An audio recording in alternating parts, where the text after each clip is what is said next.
Pemirsa, motor roda 3 pengangkut temotung di Simpang Caritas Palembang sehingga pengemudinya jadi panik. Penyebab kejadian yang sempat viral di media sosial ini diduga akibat korsleting listrik dari karburator. Nah, cerita kebakaran. Api besar muncul dari motor roda 3 pengangkut roti di Simpang Lampu Abang Caritas Palembang, sehingga membuat kepanikan para pengendara yang melintas.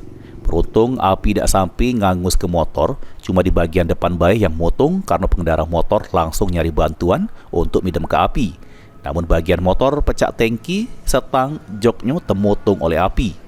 Dion, pengemudi motor, nyebut ke api diduga berasal dari korsleting listrik di bagian karburator.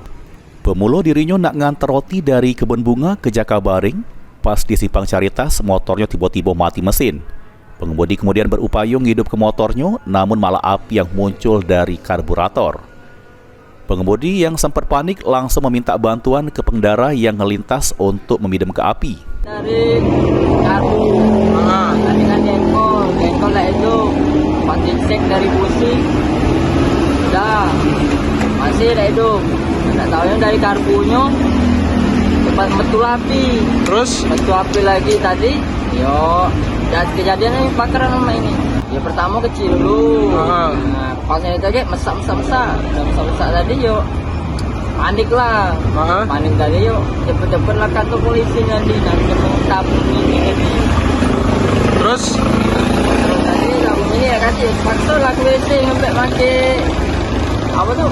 Pak sampah sampai banyunya nih. Alhamdulillah cepat mati. Cepat mati ya. Tadi dimati ke pakai apa, Kak? Pakai yang tabung ini nih, tabung disiram dulu belum mati. Nah, pasnya itu yang tukang balon datang sampai tabung ini.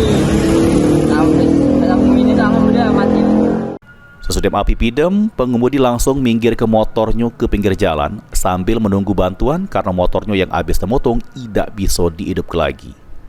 Mulyadi, PAL TV.